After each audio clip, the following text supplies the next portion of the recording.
I had just gotten back from a quick weekend trip, just me and the open road for a couple of days, catching up with Claire, my old college roommate, the kind of friend you can sit with in silence and still feel heard. It was early evening when I turned into my neighborhood. The sun hung low, casting long shadows on the sidewalk. Everything looked the same on the surface, same trimmed hedges, same kids' bikes in front yards. But as I pulled into my driveway, a chill slid down my back. My porch light was off. That never happened. I always kept it on, even when I was away. The mailbox was stuffed to the brim, like no one had bothered to check it. That didn't make sense. I'd left a key with my sister in case anything came up. I got out of the car, popped the trunk to grab my suitcase, and something about the stillness made my stomach tighten, the kind of quiet that doesn't belong in a lived-in home. When I reached the front door, it creaked open under the slightest push, unlocked. I stepped in and stopped cold. My house was hollow. The air was stale, tinged with dust and a strange emptiness I couldn't place. I let go of my suitcase. It thudded softly against the hardwood floor, echoing in a way it never had before. I took a step further in, where my couch had been, gone. The coffee table I'd sanded and stained by hand last spring, missing. My living room was nearly bare, like someone had staged a before shot for a home renovation show. I walked into the dining room. Nothing. The big oak table, chairs, not even a placemat left behind. My throat tightened. I moved faster, into the bedroom. Empty. No bedding. No dresser. My closet was wide open, hangers swaying like wind chimes. But there was no breeze. I ran to the shelf where I kept the box of my late husband's letters. Letters he'd written me before he passed. The only things I couldn't ever bear to part with. Gone. I couldn't feel my legs. My body moved, but my mind was still back there, in that moment at the front door. Disbelief, confusion, anger.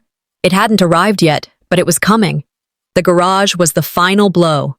It was stripped clean, not a single box, not a rake, a bike, or even the old toolbox. I pulled my phone from my pocket, my fingers barely working. Called my sister. She picked up. "Hey, you back already?" "Yeah," I said, trying to keep my voice steady. "Hey, did something happen here while I was gone?" Silence. Then a breath. "Oh, Mom and Dad thought you wouldn't mind." "What?" "They just, figured it was time to clean up a bit, make space. You had a lot of clutter." Clutter? I wasn't hearing this right. I said her name once. Low. Slow. A warning. She paused. "They were only trying to help." The room spun. Help? Who helps by gutting your house while you're away? I didn't say goodbye. I hung up. Hands shaking, I pulled up the cloud security app. Thank God I'd set it up last year after the neighbor's break-in. The footage buffered, then loaded. And there they were, my parents, smiling, laughing, unlocking my door with the spare key I had forgotten I'd given Mom after her knee surgery. Dad walked in first, calm, giving directions like he was running a moving crew. Mom moved through the rooms with a checklist, opened drawers, tucked things into boxes. One by one, they packed up my life. Then my sister showed up, chatting, joking, even helping fold my clothes into bins like it was some family picnic. Like I had agreed to this, like I wasn't a grown woman with a say. The timestamp showed it happened on the second day of my trip. They had waited until they knew I was far enough away. I stared at the screen, my breath shallow. This wasn't cleaning. This wasn't concern. This was control. All those years I thought I'd put distance between us. I was wrong. They hadn't changed. They were just waiting. I sat down hard on the floor, surrounded by a hollow echo of what used to be my life. Why? I whispered to no one. Memories surfaced. My refusal to follow the family script. No marriage by 30, no kids, no job they could brag about. I'd gone to therapy. I'd chosen peace over pretense. And they hated that. This wasn't about stuff. This was punishment. And I wasn't going to let it slide. I stood up, walked to the hallway drawer they'd clearly missed. I opened it. Inside was an envelope, yellowed with time, my name written in my grandmother's handwriting.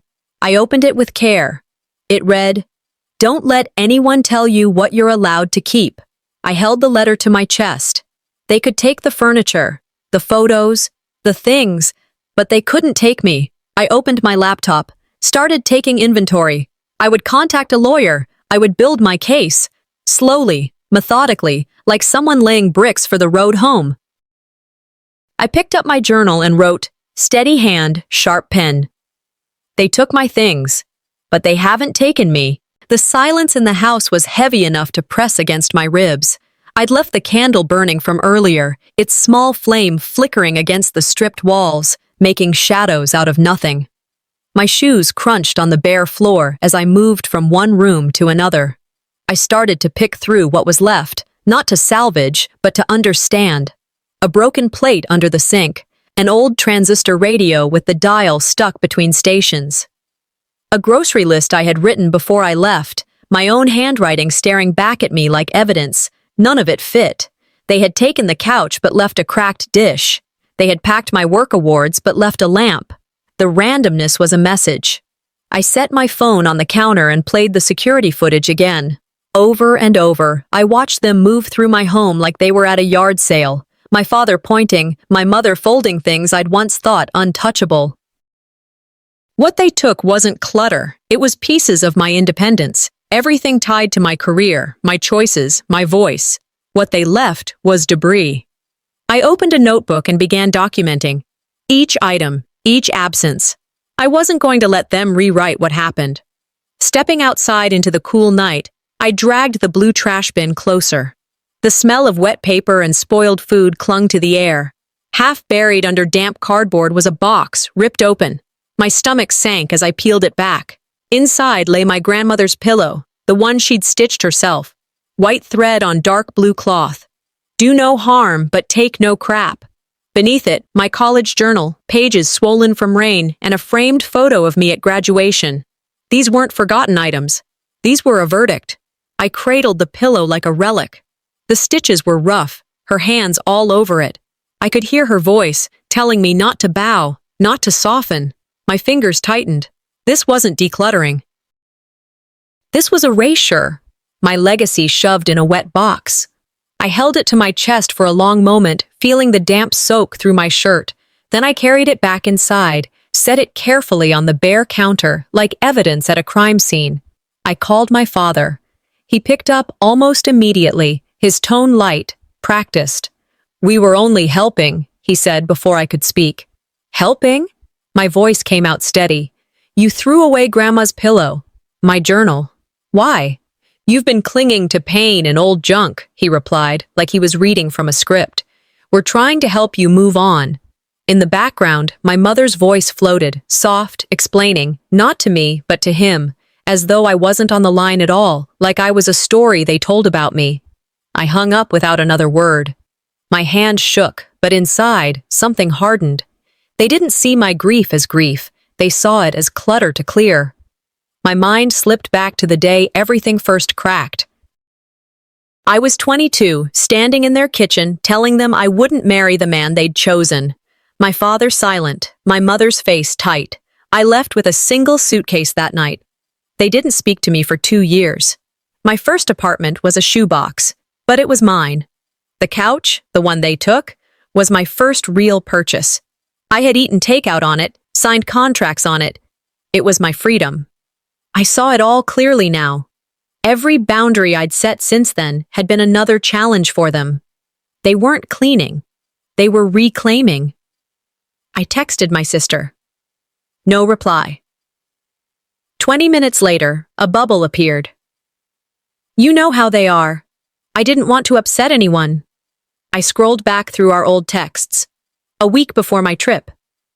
"Will you be gone that weekend?" The words sat there like a fingerprint. This wasn't just silence. This was permission. By then, my body felt like stone. One betrayal by action, another by inaction. I showered, letting the water run until it turned cool. When I came back out, the house was still hollow, but I lit another candle anyway, sat cross-legged on the floor with my notebook open. On one side of the page, I wrote, "What they took." On the other, "What I still have." I didn't cry. I wrote, line after line, my handwriting steady, deliberate. "This is where it changes," I whispered.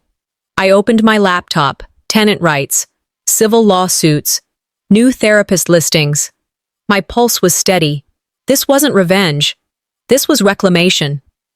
At the bottom of the page, I wrote, "I don't want revenge. I want peace. And they don't get to define it anymore." I woke up on the living room floor again, the same way I'd fallen asleep, half-dressed, spine aching, face pressed into the carpet. The sun slipped through the blinds with no warmth, just a silent reminder that life was moving forward whether I was ready or not. I sat up slowly, every muscle stiff like I'd aged 10 years overnight. The house didn't creak, it didn't breathe, it just sat. Hollow. I walked to the kitchen, picked up the travel tumbler, my last surviving cup, and poured the coffee I'd set on a timer last night. It tasted like metal and bitterness. I didn't care. On the kitchen island, my list was still there. What they took, scrawled on one side. What I still have, on the other. That second column stared back at me. I underlined the words, then again. Harder. Something in me hardened too. I wasn't going to cry anymore. "Pain is inevitable," I said under my breath. "Misery is optional." And then came the line I hadn't thought about in years. "Never let the same snake bite you twice."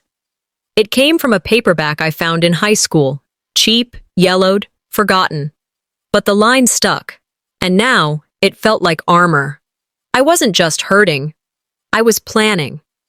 After rinsing the mug and tossing my coat over my shoulders, I stepped out into the cool Oklahoma air and crossed the lawn to knock on Mrs. Garland's door. Her chihuahua barked once before she hushed it. "Morning," she said, adjusting her glasses. "I was wondering when I'd see you." I hesitated, unsure where to begin. "I heard, you saw the truck?" She nodded. "Your folks came by with movers. Thought it was strange. I took some pictures, just in case. Can't be too careful these days." I blinked. "You took photos?" She handed me her phone. There they were, my parents standing beside the moving truck, boxes labeled kitchen, bedroom, storage. My father's smug face mid-laugh. I didn't know whether to be grateful or ashamed, maybe both. "Can you email those to me?" "Already did," she said, touching my forearm. Sometimes family. Well, it's not always blood. It's who shows up when everything falls apart. I swallowed. "Thank you." Walking back home, photos in my inbox, I felt something I hadn't felt in days, grounded. I wasn't crazy, I wasn't alone, and I wasn't helpless. Upstairs, I opened the attic to find a spare blanket.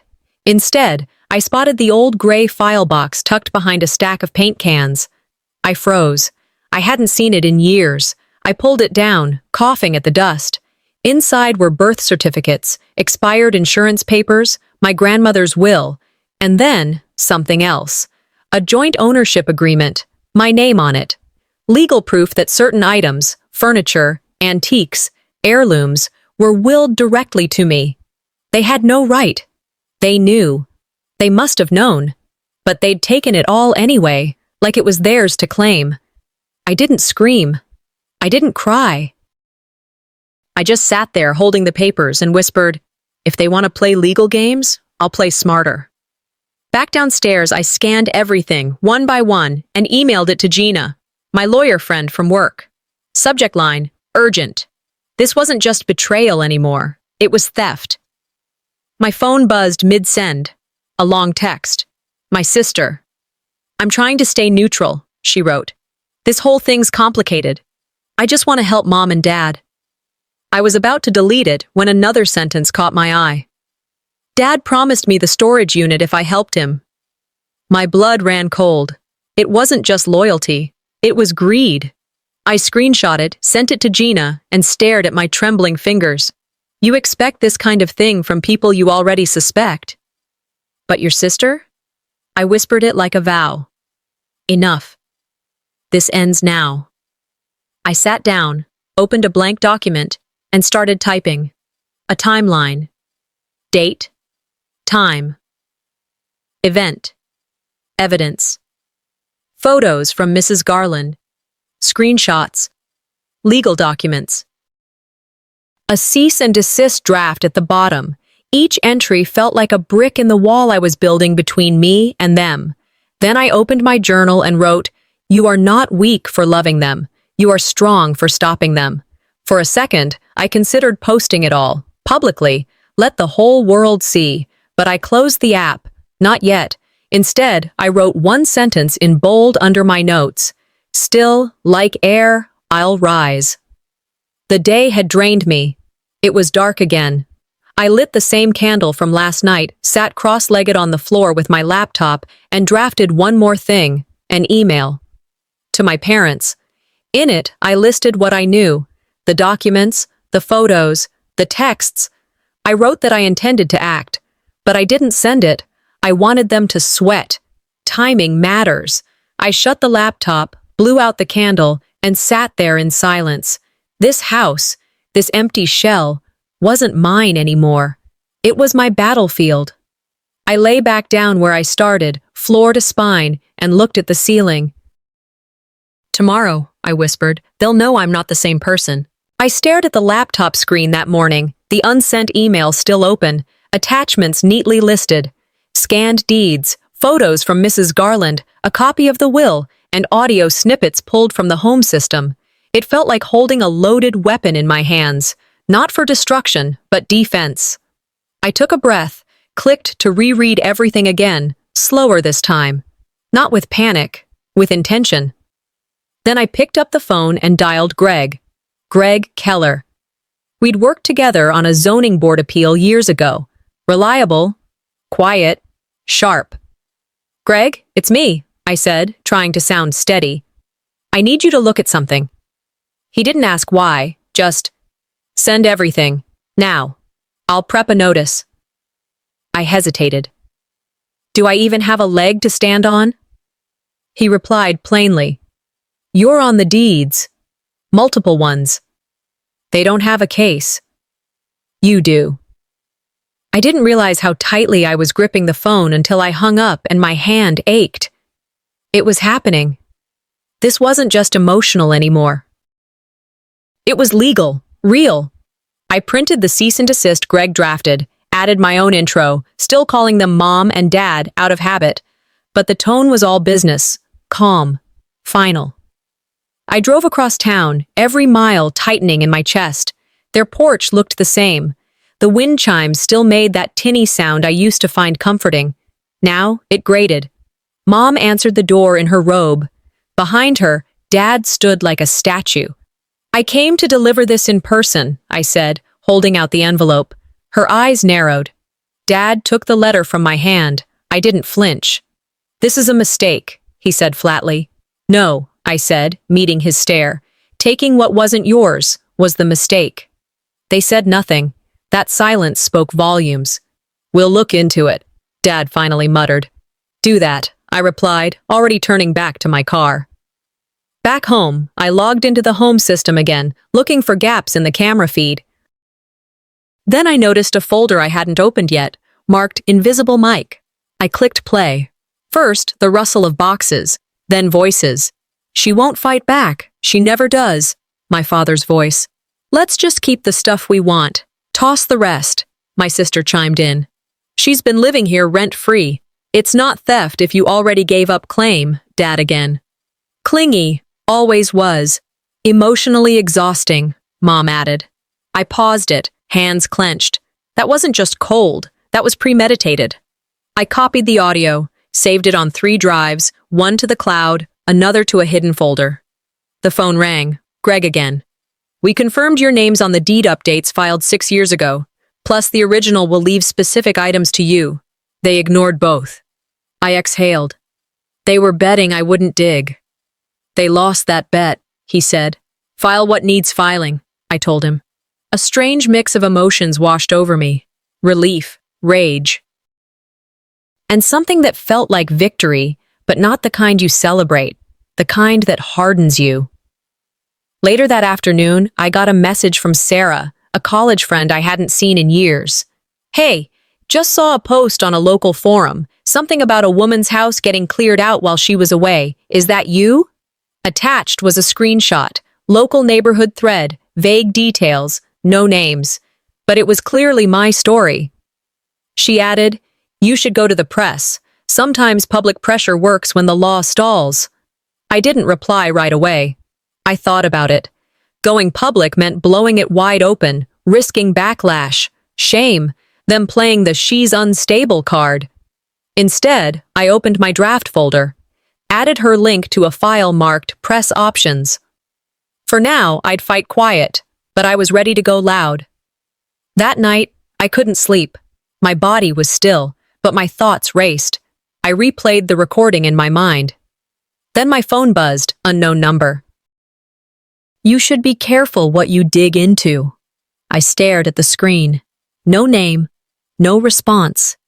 I whispered, "I'm already digging." I backed up all my files again. Triple copies. The candle flickered across the room, that same flame I'd lit days ago when this began.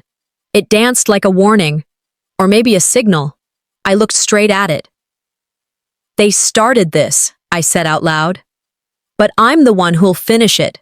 The cease and desist letter had been sent 2 mornings earlier, delivered via certified mail, and hand-delivered at their door. My lawyer had included a deadline, itemized return within 48 hours, or legal action would commence. After I pressed send, the world went quiet. It wasn't relief, more like the pause just before a storm. I wandered through the empty rooms, touching the space where my books had been, the shelf where photos used to stand. Memory strobed behind my eyes like low light. I sat at my journal and wrote, "If love doesn't mean respect, it's just a pretty word for control." The echo of that stung. For a moment I considered letting it go, sacrificing closure to preserve what was left. But then the voice recording and deed documents flickered into my mind. I could not walk away.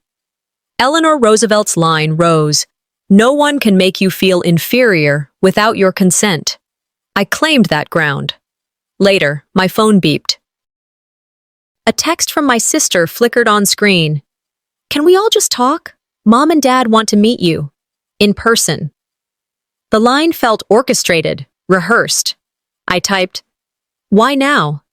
She answered, "To avoid drama, to clear things up." The words tasted like a trap. I called Greg.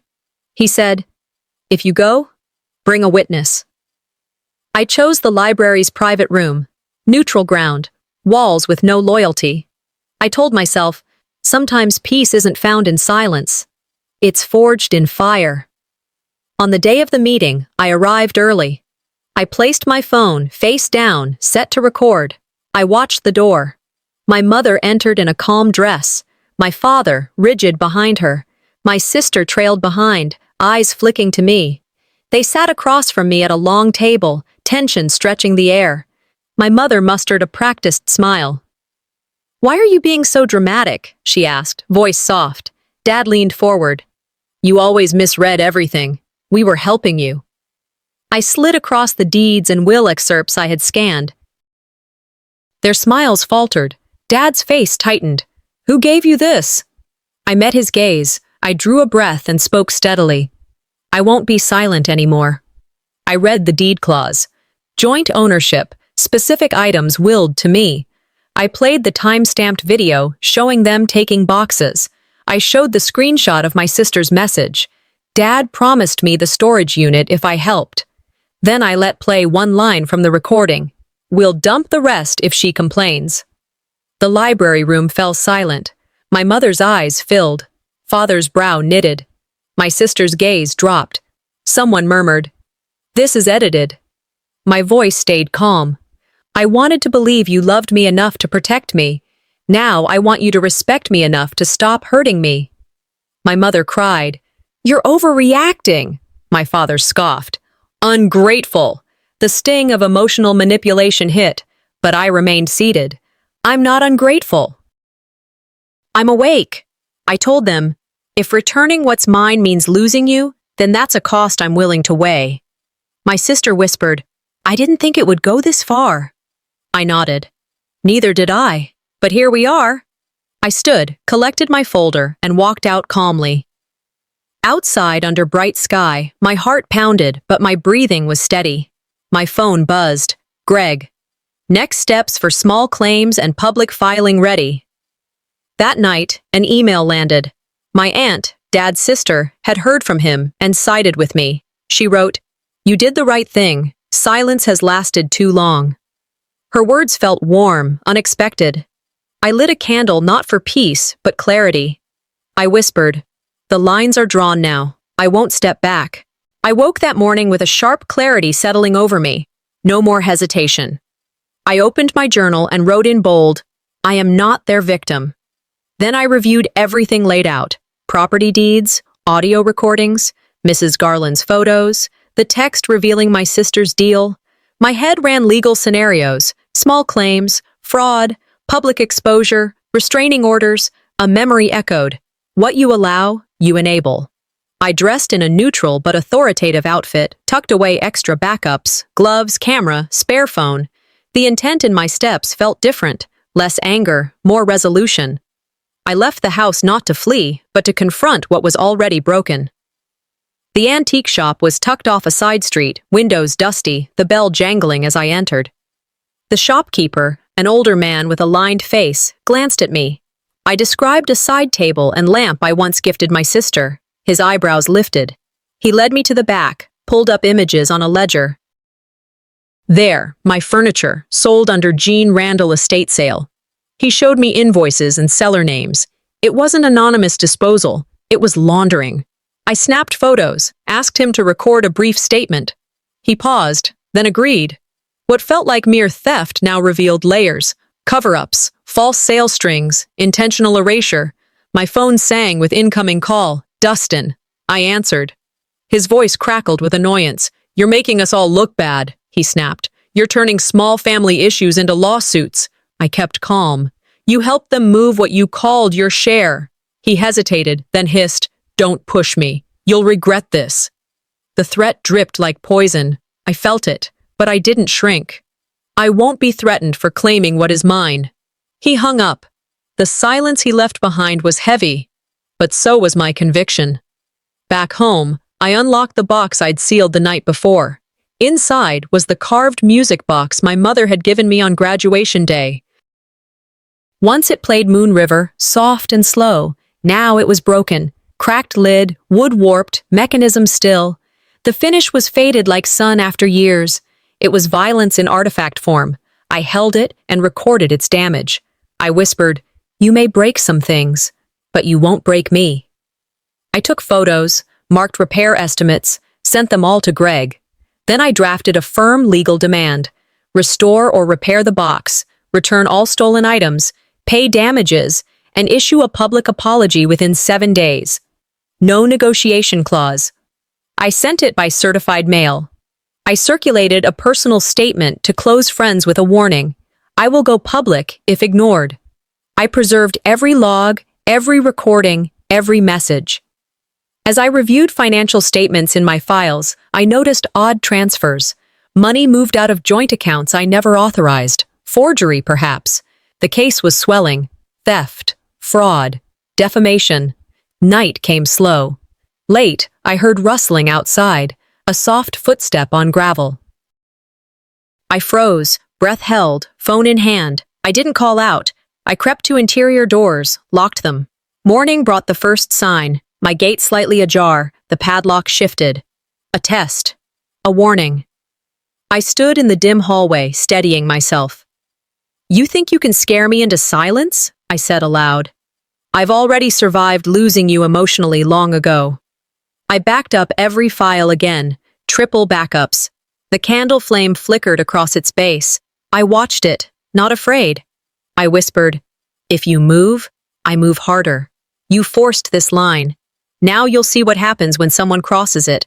I woke that morning to an envelope in the mailbox. I recognized the official markings before I even took it inside. My hands shook slightly as I tore it open. The electric bill was addressed to me, my name printed in bold, charged for a house I no longer controlled. The amount was absurd, Late fees, surcharges, penalties, sums accrued while I was away or locked out.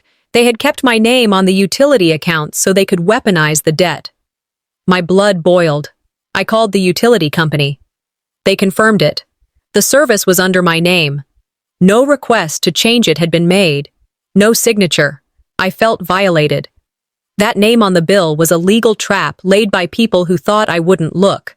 I vowed to request all historical records, to force them to prove every cent.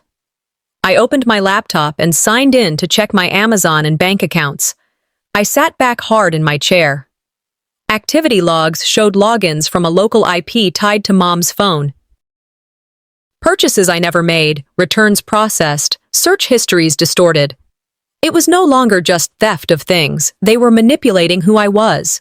I took screenshots, copied logs, downloaded links. I sent it all to Greg with a brief note. This is a privacy violation, not just theft. The betrayal stung deeper than any stolen item. They were erasing me. Greg called, his voice clipped. You have strong grounds. He recommended we demand full restoration and damages, or else file suit immediately. I opened a new document and drafted a last offer letter. It demanded items returned, apology issued, damage payments made, and an affidavit signed within 7 days. I sent it via certified mail and emailed it to my parents and sister. In that moment, I felt a strange calm. I wasn't begging. I was stating terms. I prepared myself for silence, or war. A few hours later, my phone buzzed. It was my mother's number. Just a text. We got your letter. Be reasonable. No apology. No acknowledgement, just that. I saved the message with all metadata as evidence. Meanwhile, I saw a local real estate blog had published a vague note. Estate sale gone wrong, missing owner returns. Their spin may have already begun. Mrs. Garland messaged, I told a friend about what I witnessed. She's checking public records. A community Facebook thread popped up, neighbors talking about missing furniture while someone was away. My heart thumped. The story was leaking. I didn't post anything yet, but I felt vindicated. I would use exposure as leverage. Truth has a way of being heard, even when censored. That night, I sat in the dark living room. The house was too quiet, oppressive. I mapped out paths, press, legal filings, media, social channels. I sent encrypted messages to trusted friends. If anything happens to me, go public. I disabled remote access to my home system. The house felt heavy, as if waiting, but I breathed steady. Finally, I leaned forward and whispered, They may be plotting, but tonight I rest with purpose. I woke before dawn, the air thick with that charged quiet that always comes before a storm. Today was the day. If they didn't respond by noon, my lawyer would file the suit. I laid everything out on the kitchen table like armor, binders packed with deeds, screenshots, recordings, bank logs, and receipts. My phone pinged, another local news site asking for comment on the estate sale gone wrong. I typed a single line into my press draft. I didn't want conflict, but I demand fairness. It wasn't anger pushing me now. It was presence. I slipped on a blazer and brushed my hair back. No pity, no hiding. The weight of doing this alone pressed on my shoulders, but I wouldn't fold. Before heading out, I opened my email. A friend had sent me a link. The article under the name Kendra May mirrored my own writing, whole paragraphs lifted word for word, my own voice wearing someone else's face. It was like being robbed of breath. I scrolled, hands trembling, and highlighted passages in yellow. Side by side, the theft was undeniable. Memories rushed back, Kendra asking for drafts, promising to proofread for me, telling me to trust her. I messaged her, Did you ever credit me? No reply. My heart burned but steadied. They hadn't just stolen my things, they'd stolen my mind. When I thought I'd seen it all, another blow came. On the genealogy site my aunt had shown me, my name was gone, erased. The family tree showed my brother, my sister, my parents, but where I should have been was an empty space, a digital hole. I stared at it, jaw tight, screenshots, archive, evidence. My mother had always said, blood is thicker than water. Now, staring at that blank spot, I whispered, Not when blood is used to choke you. I drove to the lawyer's office with the binders seat-belted beside me. On the passenger seat was a small box of discarded items from the house, leftovers I'd salvaged. While waiting for Greg to finish printing, I opened it and froze. Inside were charred fragments of an old letter I'd written to my mother as a child, my first apology letter, still sealed when I last saw it. The edges were burned, ink faint but legible. "I'm sorry I hurt you." I felt my stomach drop. They hadn't even opened it before destroying it. A child's voice, silenced twice. I took photos of every fragment and slipped it back into the evidence bag. They wanted to destroy me at the roots. At 10 a.m., Greg filed the legal complaint. 3 claims: theft, fraud, defamation. I watched him press submit with a steadiness I didn't feel. My heart raced, but my face stayed still. I scheduled a press release to the local journal. I sent excerpts of the side-by-side writing theft, screenshots of the family tree, and a transcript of the recording. "For public awareness," the email read. As I hit send, my hand shook, but I didn't hesitate. This wasn't a skirmish anymore. This was daylight. By evening, the retaliation began. An anonymous message arrived. "Stop or regret it." Greg called, warning me to expect counterclaims and smear campaigns. On Facebook, a stranger posted, "Poor girl, just angry." The narrative war had begun even before the court date. I stood at the window, the sky burning orange, and told myself out loud, rewriting lies is easy. Telling truth is harder. I closed my laptop, every file backed up twice. The house hummed with silence, but it didn't feel like defeat. It felt like the first crack of thunder before rain. Tomorrow, the echo becomes roar. It was a quiet morning, the kind that feels almost too still, like the world's holding its breath. I walked out to the porch, expecting a pile of bills or catalogs, and found a single envelope with no return address. Certified. The paper was yellowed, corners worn. The handwriting struck something deep. I knew that hand, my grandfather's. He'd been gone nearly a decade. But this letter had been postmarked years ago, and held back, deliberately. I opened it slowly, my fingers trembling like they knew the weight before my mind caught up. He wrote of regret, of watching things done to me that he should have spoken against. "I saw it, child. I did. And I was wrong to stay quiet. Never let their smallness shrink your shine." The words cracked something inside me. I hadn't known I needed his voice, until I had it. He'd seen me. Even if too late, he saw me. Later that week, a local blog picked up the legal filings. They posted screenshots, old family photos, court documents. The post spread fast, sympathy in some corners, vicious anger in others. The comment section felt like a battleground. Strangers called my parents monsters, narcissists, thieves. One person wrote, "No wonder she walked away. I would have too." I scrolled, jaw tight. It wasn't satisfaction I felt. It was weight. I didn't ask for them to be torn apart in public. I wanted the truth known, but not this mob. My mother disappeared from Facebook. My sister Kendra shut down her account completely. Part of me thought, this is what they tried to do to me, humiliate me into silence. But I reminded myself, I didn't start this to destroy. I started it to heal.